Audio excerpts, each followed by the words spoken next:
Būkite pasveikinti iš Kauno ir šiandien čia europinis futbolas grįžta į Dariaus ir Girėno stadioną.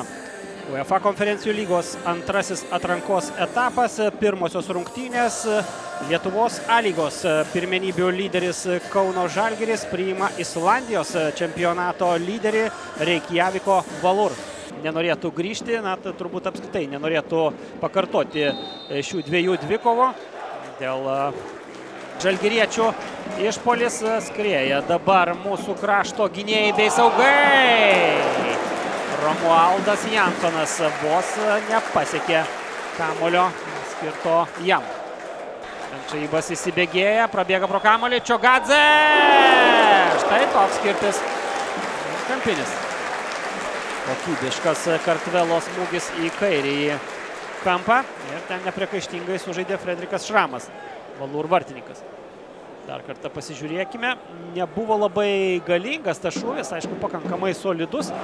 Kairiąją koją atliko kirti. Na ir vėlgi paralelės tarp Islandijos ir Lietuvos tęsiant. Jų yra ir daugiau.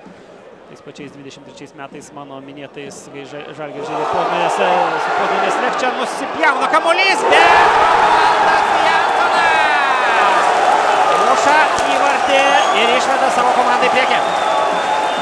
Puikus epizodas, iki galo kovojo mūsų puolėjas, prieš tai Fabienas Orega turėjo šansą, bet nuslydo kamuolys nuo pėdos prancūzai ir virto perdavimu Romualdui Jansonui. Triumfuoja Green White Boys tribūna, triumfuoja Kauno Žalgiris. Dar kartą pasižiūrėkime šį epizodą. Orega žaidžia senelę su Benšaibu, bandė smūgiuoti tiesiogiai į vartus, manau, kad prancūzas. Benšaibo puikus perdavimas Kulnu, jaučiasi tas meistriškumo lygis.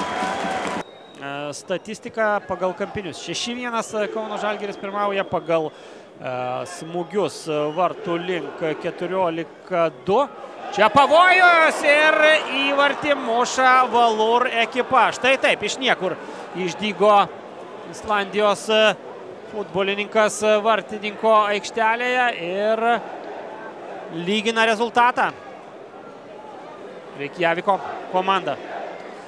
Labai skaudus kirtis, labai apmaudžiai žalgiriečiai praleidžia šį išpolį. O komandos draugai sveikina Trygvi Haraldssoną. 12-asis Valur komandos numeris pasižymė. 88 minutė. Štai taip. Iš niekur susikūrė šią progą. Štai taip, už gynėjų, vidurio gynėjų nugaros perdavė kamuolį Adamas Palsonas. Antrojo etapo pirmajame mače Kauno Žalgiris 1-1 sužaidžia su Islandijos čempionato lyderiu Reikjaviko Valur.